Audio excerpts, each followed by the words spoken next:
Assalamualaikum warahmatullahi wabarakatuh. Salam literasi.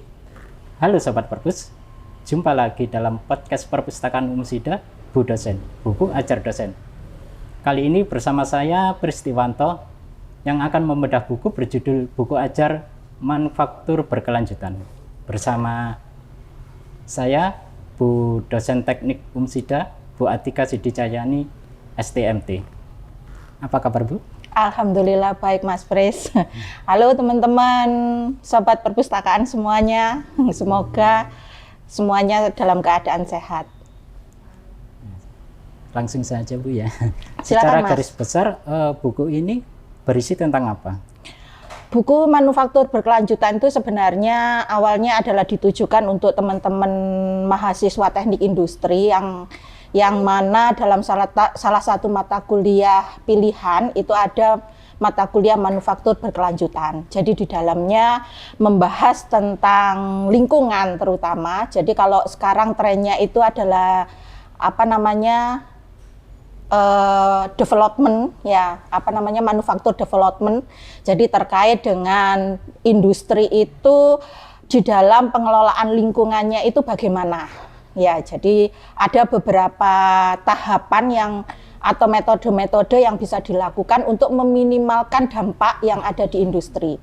Nah, kalau di buku saya ini, di Manufaktur Berkelanjutan, itu masih berupa dasar, jadi berupa definisi, sejarah, begitu. Terus kemudian pengelolaannya bagaimana yang menjurus kepada masyarakat, terutama kondisi kita yang sekarang ini kita kan mengalami global warming sama climate change. Nah itu kalau kepingin tahu lebih dalam bisa baca buku saya itu.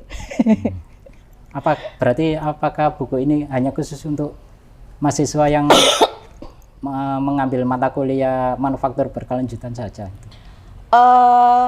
Sebenarnya iya di awal ya, tapi kemudian kita kembangkan bahwa buku ini sebenarnya bisa dibaca oleh masyarakat luas, terutama dosen lain yang juga mengampu mata kuliah ini. Jadi teman-teman yang mungkin dari lintas prodi yang ingin tahu tentang manajemen lingkungan atau tentang sustainable development ya bisa membaca buku ini.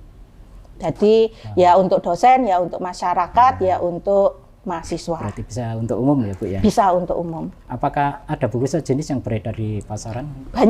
Banyak sekali buku sejenis yang beredar di pasaran. Mungkin judulnya juga sama, Sustainable Berkelanjutan ya, Sustainable Manufaktur ya.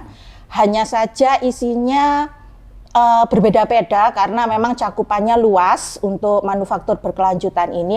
Jadi ada yang membahas lingkupnya khusus untuk industri ya.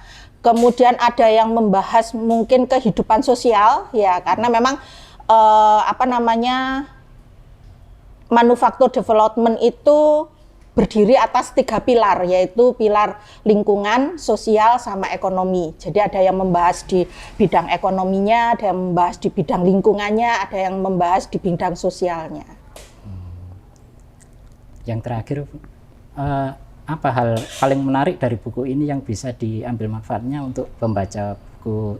Okay.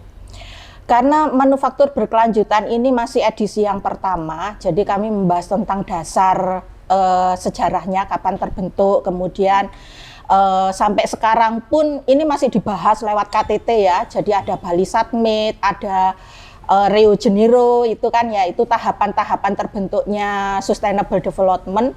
Nah, dalam perjalanannya ya, karena efeknya ini sudah sangat terasa sekali oleh kita. Jadi kalau malam itu dingin, kemudian siang panas, hujan sudah nggak kayak teori IPA kita waktu SD ya. Jadi di bulan ini hujan, di bulan ini kemarau, sudah tidak begitu lagi. Akhirnya ada beberapa kehidupan sosial yang kita bahas di situ. Contohnya adalah 4R, yaitu reduce, reuse, recycle, sama remanufaktur. Nah itu kita bahas di dalam buku itu, bagaimana kita menghadapi supaya kita memanfaatkan sumber alam sekarang, sumber daya sekarang itu tidak merugikan generasi kita yang akan datang. Bermanfaat sekali. Insya Allah, semoga. Sudah kita simak bersama pemaparan yang luar biasa dari Bu Atika Sidicayani. selaku penulis buku Ajar Manufaktur Berkelanjutan. Terima kasih Bu sudah Sama-sama Mas Pris. berkenan hadir pada podcast kita kali ini. Sama-sama. Semoga bukunya bisa memberikan banyak manfaat untuk kita semua. Amin. Assalamualaikum warahmatullahi wabarakatuh. Waalaikumsalam warahmatullahi wabarakatuh.